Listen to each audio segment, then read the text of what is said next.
Greetings and welcome to the Hanger's First Quarter 2020 Earnings Conference Call. As a reminder, this conference is being recorded. Today we will have prepared remarks followed by a Q&A period. Instructions for questions and answers will be provided after the formal presentation. It's now my pleasure to introduce your host, Seth Frank, Vice President of Treasury and Investor Relations. Thank you. You may begin your conference. Good morning, thank you, and welcome to Hanger's First Quarter 2020 Earnings Conference Call. With us today are Vinit Asar, Hanger's President and Chief Executive Officer, and Thomas Corrali, Executive Vice President and Chief Financial Officer. Some of the information discussed today will include forward-looking statements in the meaning of the Private Securities Litigation Reform Act of 1995. These statements are subject to risks and uncertainties that could cause Hanger's actual results to materially differ from those we discuss today. Those risks include, among others, matters we have identified in the forward-looking statements portion of our latest earnings release and in our filings with the SEC. Hanger disclaims any obligation to update forward-looking information discussed on today's call. And with that, I'd like to hand the call over to Vinit Asar. Thanks, Seth. Good morning, everyone, and thank you all for joining us. Let me start by acknowledging what we have unfortunately come to understand, that life for all of us has been upended in different ways by the global pandemic, and things are and will remain different for a while. For most people, there has been real pain, real loss, and a sense of uncertainty unlike anything we have experienced in our lifetimes. On behalf of Hanger, our hearts go out to all who have been impacted.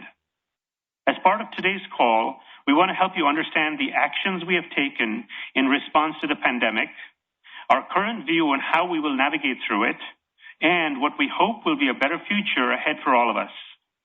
We do believe it is important to first ground you with our first quarter results, which were impacted by COVID-19, and then set the stage for the remainder of the year.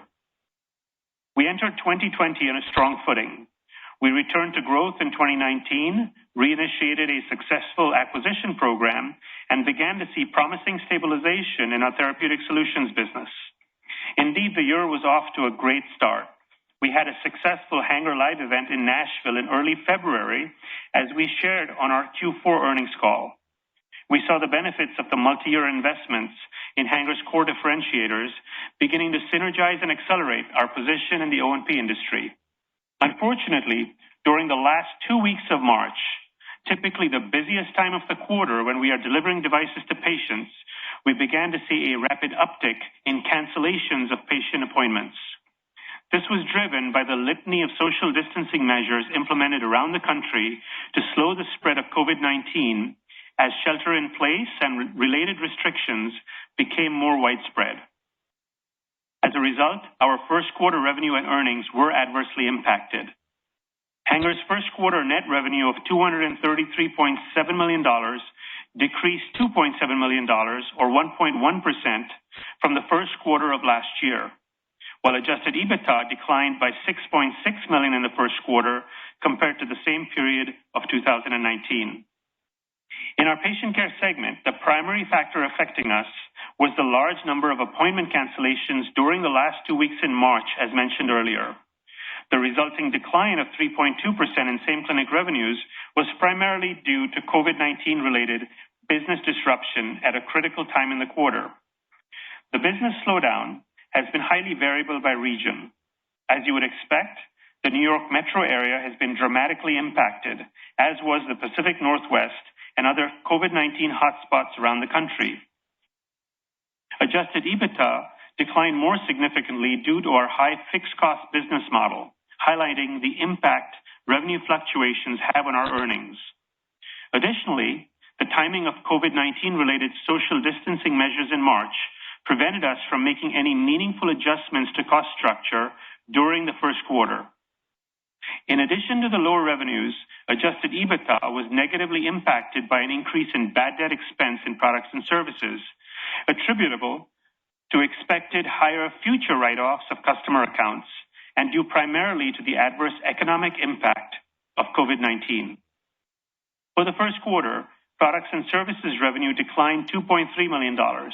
The distribution business declined $1.5 million within the segment, most of which was driven by the slowdown of revenues during the last 2 weeks of March due to COVID-19. Some of the decline in distribution was anticipated as we exited the distribution of off-the-shelf orthotics into certain third-party channels that are non-core and unprofitable. This was an action we had shared with you during our Q4 2019 earnings call. Therapeutic Solutions results were largely as anticipated. Let me switch gears and take you through the actions we have taken to navigate this clearly difficult period we are all in. Beginning in late February and into early March, we were mobilizing quickly to assess and plan for the potential impact the coronavirus could have on our people and business as the situation escalated abroad, and we began to hear early warnings from U.S. public health officials. At that time, what was about to actually unfold in the U.S. was still not clear. At Hanger, our initial and continuing response is the Hanger COVID-19 Task Force, which is comprised of executives with expertise in risk management, clinic operations, supply chain, and human resources.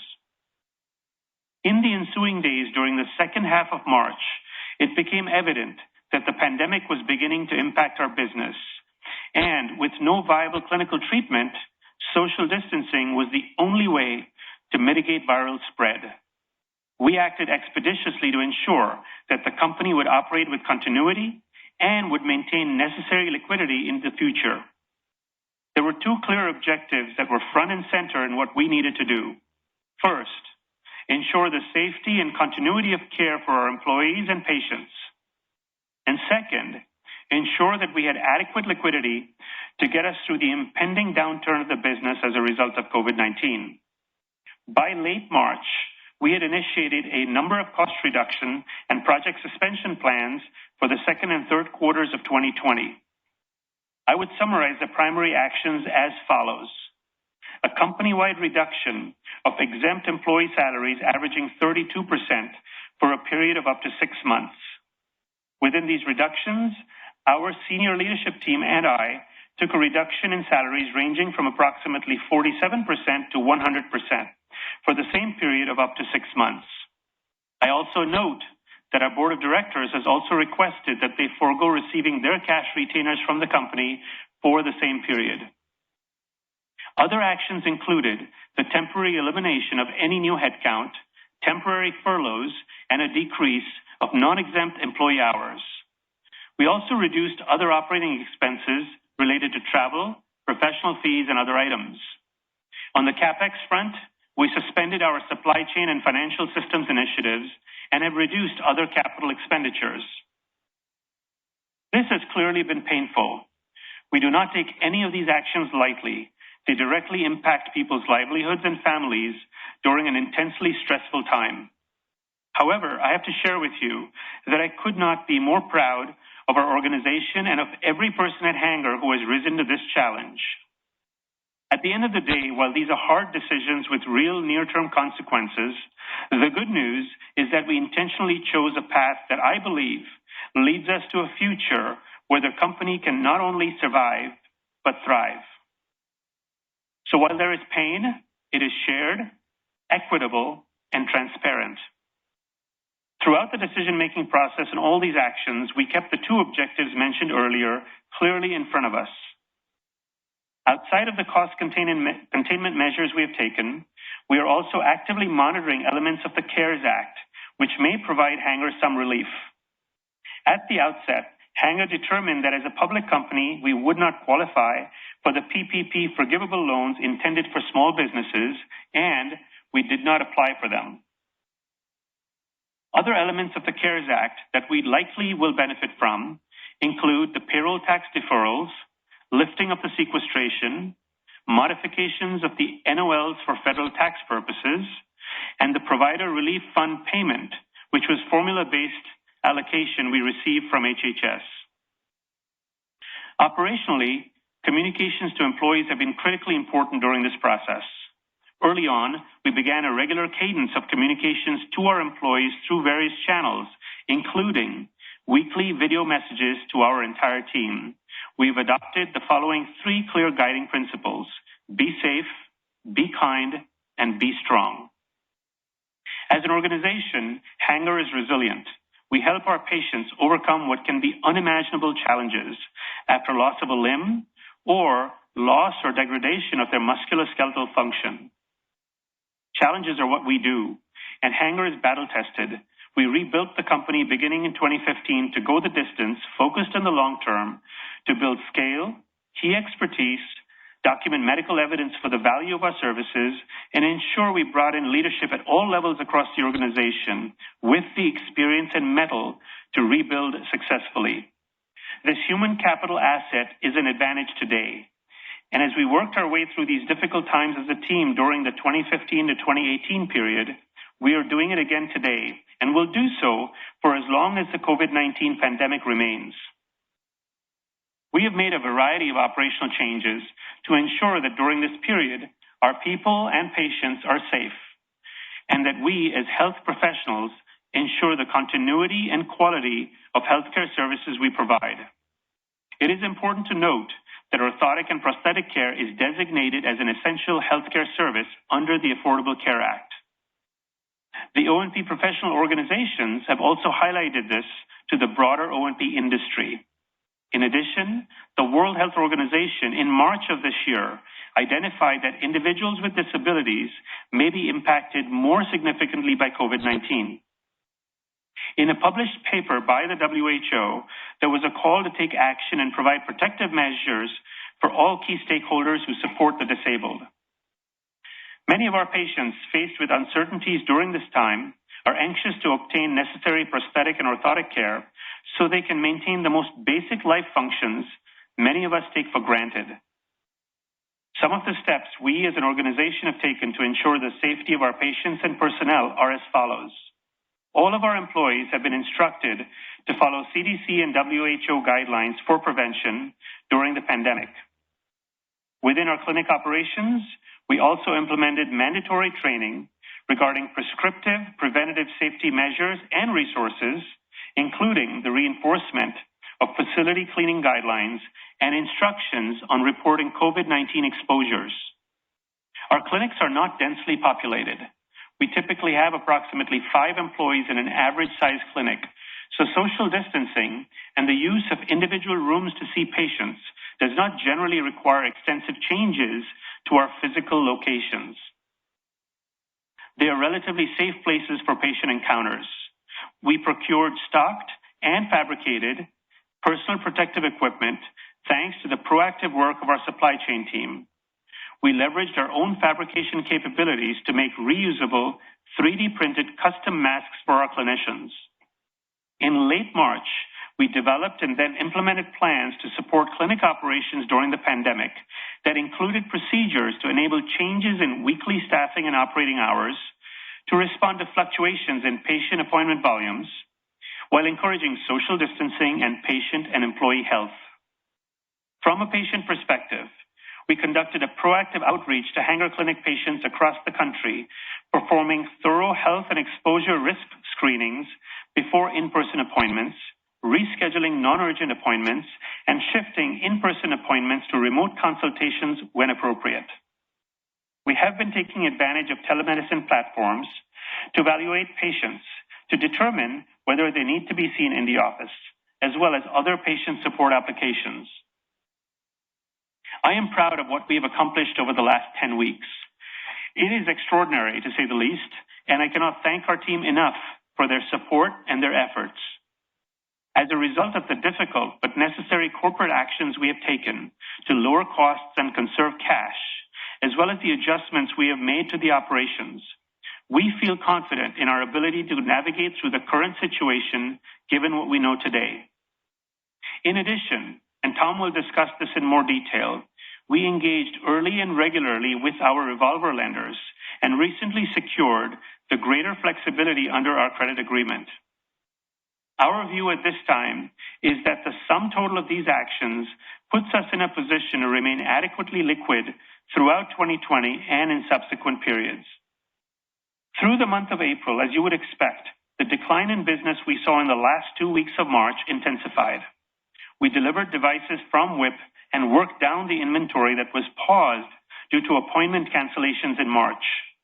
During the month of April, our appointment volumes were down approximately 40%, driven by the shelter-in-place and other social distancing measures implemented around the country to slow the spread of COVID-19. At the end of April, approximately 27 of our 800-plus patient care clinics were temporarily closed, and another 179 clinics were open either part-time or by appointment only. These closures and adjusted hours were necessitated in large part by the shelter-in-place and other social distancing actions adopted locally in various parts of the country. We will capture 3 full months of our cost savings initiatives in the second quarter, but do not expect the impact of the anticipated revenue decline to be fully offset. So we will likely see earnings and cash flow declines in the second quarter. We believe the second quarter will likely be the most difficult quarter for us this year. We currently anticipate that the impact of COVID-19 will affect us for the remainder of the year and are focused on managing our liquidity through this period. On the other side of this, I am confident Hanger will emerge strong and well-positioned to grow, picking up where we left off prior to this unfortunate situation. The disruption in the demand for services and products Hanger provides is only temporary. We have all the necessary assets, and as I hope you can see, a resilient workforce and the important service we provide will be around for a long time. At the current time, we have paused our M&A program. The pandemic has been painful for the industry, and in some parts of the country, we have received requests from referral sources to pick up patient care where smaller independent O&P providers have been unable to provide patient care. When this is over, it is possible that we may see an increased interest on the part of the over 2,000 independent O&P clinics out there to leave independent practice for the more stable platform of patient care support that Hanger provides. Now let me turn the call over to Tom so he can go through the financials in more detail. Tom? Good morning. As was the case for many companies, our plans and business trends were interrupted in late March. An event led us to quickly redirect our attention to a wholly different set of objectives than the ones that we had intended for 2020. In the first quarter, Hanger reported $5.3 million in adjusted EBITDA on $233.7 million of revenue, which reflected decreases from the $11.9 million in adjusted EBITDA and $236.4 million in revenue we reported for the same period last year. Our results for the quarter would have been markedly different were it not for 2 key items. Patient cancellations in late March associated with the virus's spread and resulting governmental suppression measures, and an increase in bad debt expense associated with our expectation that degrading economic conditions resulting from the virus will have an adverse effect on our bad debt write-offs. First, to provide you with more insight into the effects of patient cancellations, the COVID-19 virus has resulted in approximately a 40% decrease in our patient appointment volumes commencing in late March and continuing through April. When reviewing the effect of these March cancellations on our prosthetic deliveries, it's important to bear in mind that it typically takes roughly 45 to 60 days between a patient receiving their initial evaluation and our ultimate delivery to them of a fabricated prosthetic device. Normally, the last 2 weeks of March are important days as we deliver devices we have fabricated for patients seen during January and February. Because of patient appointment cancellations in late March, we experienced a significant increase in our clinic work-in-process balance. WIP reflects the capitalized amount of componentry, direct labor, and overheads amounts that relate to devices that are being fabricated or have been fabricated but remain undelivered. Total WIP increased to $14.4 million for the first quarter, which was approximately $3 million over what we would consider a normal level. Within these WIP balances, as of March 31st of this year, we had completed but undelivered prosthetic devices with a gross billing value of $9.6 million in our work in process. It's important to note that we usually have some number of completed prosthetic devices in WIP at the end of a quarter, but believe that a billing value of approximately $4 million to $5 million would have been delivered in March were it not for the canceled patient appointments. Likewise, we had similar delays in revenue associated with cancellations of appointments by orthotics patients and carried an unbilled value of $9.1 million in completed orthotics, of which we believe we would have recognized a meaningful portion had we been able to conduct a normal level of patient appointments. This was the key factor that resulted in our reporting of a decrease in same clinic revenue of 3.2% during the quarter. As you know, our business does benefit from the fact that patients do ultimately need their prosthetic and orthotic devices. So we view these declines in patient appointments and deliveries as being temporary and the direct result of their personal caution in coming to our clinics as a result of these shelter-in-place policies. In a similar fashion, we also experienced a 4.5% decrease in revenue of our distribution services business during the quarter.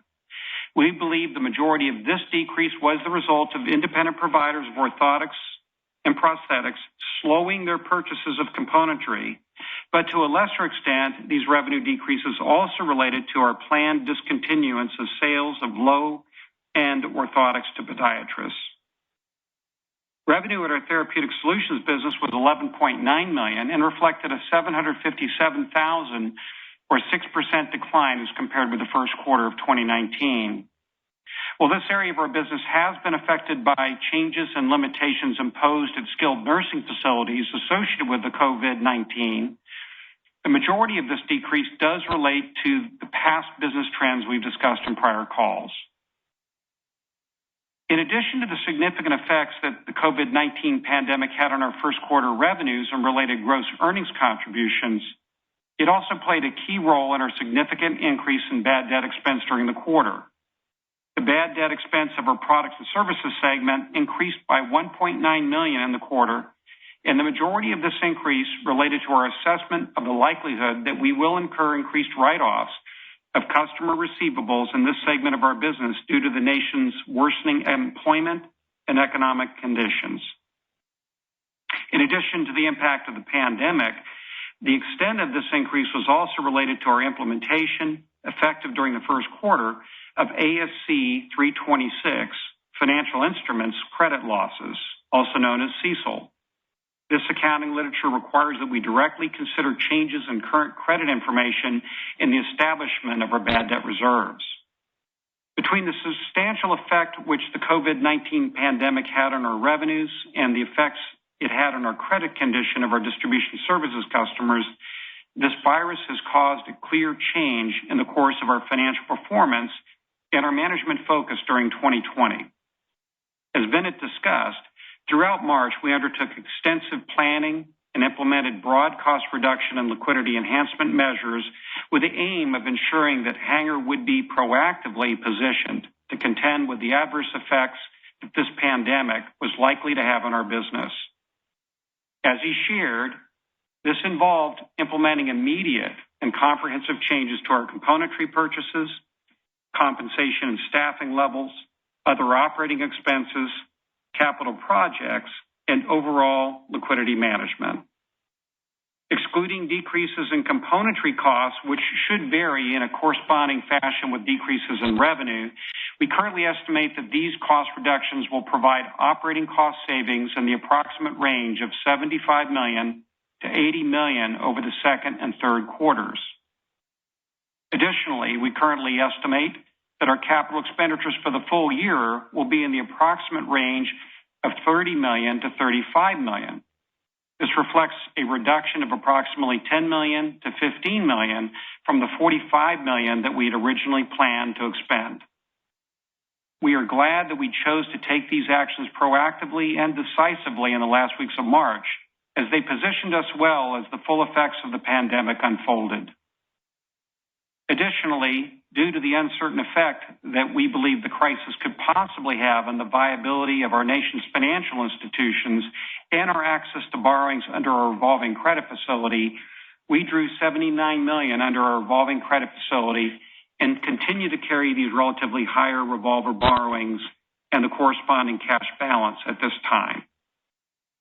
While we believe these and other actions we've taken have positioned our operating structure as effectively as possible for decreases in our business volumes we're experiencing, we do nevertheless expect that our earnings in the coming quarters will be adversely affected by the pandemic.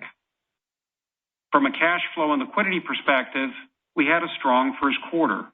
The company's collections improved over those of the first quarter of 2019, and our days sales outstanding decreased from 52 days to 50 days. This was the primary contributing factor to our $10.8 million increase in first quarter operating cash flows as compared to those of the first quarter of last year. As of March 31st, we had $131.8 million in total liquidity as compared to $115.3 million at the end of the first quarter of 2019. In early April, we did use $20 million in cash for the purposes of closing an important acquisition for which we had a definitive agreement signed in early March. Nevertheless, after considering these outlays, the cost and liquidity measures we implemented in late March, when coupled with collections of first quarter receivables and benefits from certain aspects of the CARES Act, have enabled us to continue to maintain a satisfactory level of liquidity. While we do anticipate that the adverse effects of the COVID-19 pandemic will result in decreases in our overall liquidity in coming quarters, we currently believe the operational and financial measures we've taken will enable us to maintain adequate liquidity balances throughout the crisis. From an indebtedness perspective, due to the likely near-term effect which this pandemic will have on our business volumes and adjusted EBITDA results, we do expect to report an increase in our leverage in coming quarters. As a result, in addition to the cost reduction measures we implemented in late March, we also commenced discussions regarding an amendment of our credit agreement with our revolving lenders during the first weeks of April. Earlier this week, this process was successfully concluded, and the resulting amendment has increased the allowable levels of leverage that Hanger can carry under its credit agreement. And it's also incorporated other computational changes to leverage that will position the company to maintain its covenant compliance despite the currently anticipated disruptions that the COVID-19 pandemic will likely have on near-term results. In closing, while the COVID-19 pandemic has had and will continue to have an adverse effect on our 2020 results, we believe Hanger is well positioned to manage through this public health crisis. We believe the operational, cost reduction, liquidity, and indebtedness measures we've put in place during late March and early April, when coupled with the underlying essential nature of the healthcare services we provide our patients, has put us in a position where these near-term business volume pressures will be manageable. Once this crisis subsides, we look forward to restoring the positive strategic and business momentum that we were clearly demonstrating as we entered the year. With that, I'll turn the call back over to the operator to open it up for any questions that you may have. Yes, thank you. We will now begin the question and answer period. To ask a question, you may press star then one on your touch-tone phone. If you are using a speakerphone, please pick up your handset before pressing the keys. To withdraw your question, please press star then two. At this time, we will pause momentarily to assemble the roster. And the first question comes from Larry Solow with CJS Securities. Good morning, guys. Good to hear your voice, and I hope you and your families are hanging in there doing relatively well. Perhaps a couple of questions. Obviously, it's unprecedented times, and you guys are clearly reacting, doing the best you can, and preserving cash and cost cuts. Can you speak to a lot of the reasons why we like Hanger, the differentiation of it, and a lot of programs that you've had ongoing that have obviously helped for the long term. How does a lot of this stuff, this process, get impacted in the short run? And that question also goes along the line with the supply chain improvements that you guys are putting through now. Does some of that stuff also get slowed or impacted?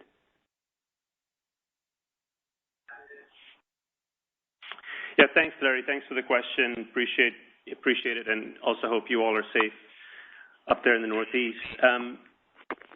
So in terms of the programs that we've put in place here over the last few years, I think as Tom alluded to, we were feeling terrific about the impact of those programs as we began the year, early January, late December, January, early February, because we could just sense the momentum that our business had. And, a lot of those programs combine the use of doing patient evaluation clinics, social media campaigns, outreach to patients to bring them into our clinics. And clearly that has slowed down because, as I'd mentioned in my comments, we're using a little more of the telehealth platforms, et cetera, to screen patients earlier. Some of the patient evaluation clinics that we had planned, for this year, where we would bring in groups of patients together and show them the technology and show them different aspects of orthotic and prosthetic care, are all on hold because of social distancing measures. So a lot of those programs are certainly on hold, but we are, using social media and outreaches to patients, during the year. So we'll see how that proceeds, but certainly it is a different sort of approach to patient outreach than we had planned. Tom, you want to talk about the supply chain? Yeah, Larry, from a standpoint of the supply chain, we did pause, the supply chain systems and financial systems project. That involved the warehouse management system as well as the underlying financial systems. Where we were, though, in construction of our new distribution facility in Alpharetta was we were well underway in Q1 and already, committed in Q2. So when you look at the 30 to 35 million of capital expenditures, there's approximately $8 million in that number that really relates to the build-out of that facility. So the company's actual underlying capital expenditures, more of the routine capital expenditures have been cut into the low 20s. So we're proceeding with that. We won't be able to operate it in the same efficient way as we will ultimately with that new system. But we are at a point where we feel that part of this will go in.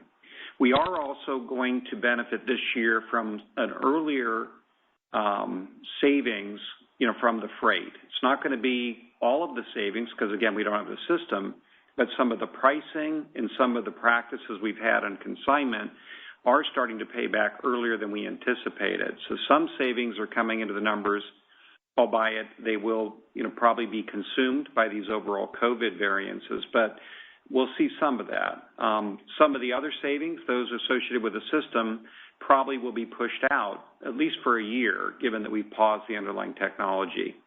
So I'll pause there and see if there's any follow-on question.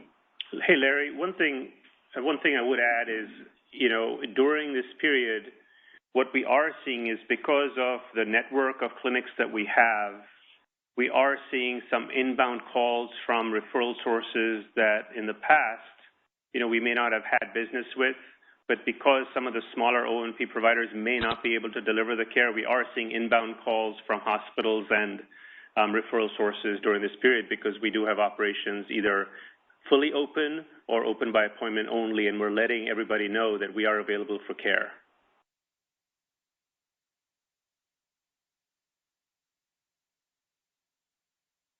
Okay. Thank you. And the next question comes from Brian Tanquilut with Jefferies. Hey, good morning, guys. Hope everyone's okay through all this. I guess, Vinit, my first question is for you. So where you stand today, obviously there's a lot of disruption in the business, but as we think about 2021, if you think about COVID potentially or likely normalizing over the course of this year, how do you view the earnings power of the business for 2021 versus where you were sitting, let's just say sometime in February when you did the Hanger Live event here in Nashville? Yeah, great question, Brian. And it's almost like we've kind of lost a year, I think is how we're thinking about it. Because if you think about it, we are putting a lot of our investments in 2020 on hold, and we're focusing on liquidity and employee safety and patient, the continuity of care this year. So it's almost like we'll pick up, assuming there is no resurgence in the pandemic, assuming there's no second or third wave that substantially affects the country later this year or early next year, which again is a big assumption. Then it's like we almost skip 2020 and we begin our growth plans in 21 as if we were back in early 20, if that makes sense. No, that does. I guess that's the other point, right? I mean, it sounded like you guys were tracking pretty well in January and February, and I know we've had a lot of discussions in the past about reigniting growth in the business or accelerating growth. So if you don't mind just walking us through what you saw pre-COVID in terms of, the trends and the growth rates that you were seeing in the different product lines, orthotics versus prosthetics. Yeah, Brian. So first of all, I think if you go back to the comments about WIP and you were to go back into, a number in terms of the unbilled, you'd find a pretty healthy same clinic growth rate, for the first quarter. Certainly well within the target range that we had thought was an attractive one for the year. Subtly, when you look at the actual decline that occurred, the 3.2%, we had a very modest decline in prosthetics, only about 0.6%. And so when you consider the fact that we probably had about 500 devices that did not get delivered in the quarter because of the cancellation of patient appointments, prosthetics were growing in a pretty robust fashion. So it was really confirming for us that all of the things that Vinit described, all of the things that our people were doing, were really working in a pretty profound way. Our goal will be, as Vinit's described, as we emerge from this, to get back to business as quickly as we can, to resume what we really see as an indication that Hanger has positioned itself successfully as it wanted to in terms of the medicine that it provides.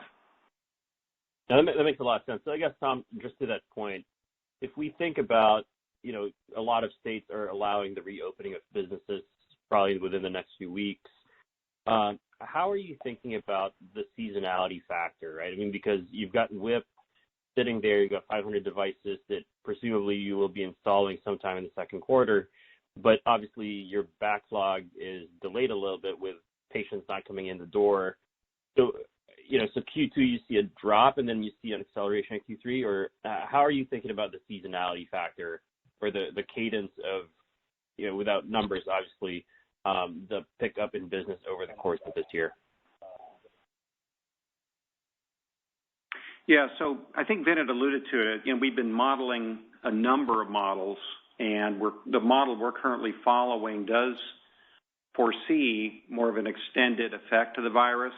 We've set up our plans and our liquidity really for a 1-year period, assuming COVID affects us primarily Q2, to a lesser extent Q3, and to even a lesser extent Q4. And when you look at that, I think that's going to override the natural seasonality that the business had, where Q2 is obviously going to be the most difficult quarter, with patient appointments down 40% in April. But our plans are, and our belief is that we should start to see that subside as some of the patients return to more of a normal view and resume their normal trust, that they can conduct their lives. We'd like to believe that our business volumes improve after that. Yeah, got it. And then I really appreciate the extensive discussion you put in the 10Q on COVID and liquidity. But as we think about the bad debt reserves adjustment that you put in the quarter, I mean, do you think that will be a lasting adjustment that's more structural than not, or is that a temporary thing that we should readjust at some point? Well, I think when it came on, we had a number of customers. We had customer receivables in the distribution business from Q1 and Q4. We responded in the distribution business with major changes in Q1 to how we're staffing and how we're operating our credit policies, primarily in response to COVID. Vinit will probably speak in a moment to how we think about our customers in distribution, because we're certainly sensitive and want to help them through this without putting the company at financial risk. But we'd like to believe that the Q1 number is a bit of a high point, and that through both the reduced volume that we have in that business as well as the improved procedures, while there could be some further risk of bad debt expense, that it won't be as extensive as you saw in Q1. Vinit? Yeah, Brian, I'll just add a little bit. Our distribution business, we have a lot of confidence in that business. The leadership is terrific. And the way they're approaching their customers, it's a balance. The priority for the distribution business is to make sure we protect the AR that we have, the accounts receivable that we have. But the balance also is, they're looking for those customers that have a strong, have strong business and have longevity. So we're trying to be flexible with some customers as well that we know will make it through this and will be long-lasting customers for us as well. So that's the balance the team is putting in, but a big focus on, making sure that the AR is protected. Gotcha. And then I guess my last question, Vinit, you were here at the company back during the last recession. How are you thinking about the, just the defensibility of the business across your different service lines? Sure. Yeah, I think I joined at the tail end of that last recession, and in one way, this is a very different sort of period that the company will go through or the country will go through as well. But back in the 2007, 8, 9 period, even before I joined, as a country was going through a recession, it appeared that the business is somewhat recession-proof in the sense that people do need their care and they will come in. The difference now, though, is that there are more patients, more customers that have these high deductible plans that have more out-of-pocket payments today than in 2008-9 period. So that's the one thing we're watching for. So it may not be an apples-to-apples comparison, but in terms of managing through a recession, our services and products will still be in demand. Got it. All right. Thank you, guys. Okay. Thank you. Thank you, Brian. Great. Thanks, Brian. And as that does conclude the question and answer session, I would like to turn the call back over to Vinit Asar for any closing comments. Great, thanks. As you can all see, we're focused on two things as the country navigates this pandemic. First, as we mentioned, the safety and continuity of care for our employees and patients. And second, we're focused on ensuring we have the adequate liquidity to get us through the downturn of the business as a result of COVID-19. And finally, as you heard even on this call, we believe we have the right strategy in place, we have the right people in place, we have the right business model for when this does settle, we'll pick up where we left off in terms of the growth trajectory we believe is ahead of us. So I'll close by saying the same thing I say to all our employees on calls during this time. I say be safe, be kind, and be strong. So thank you all.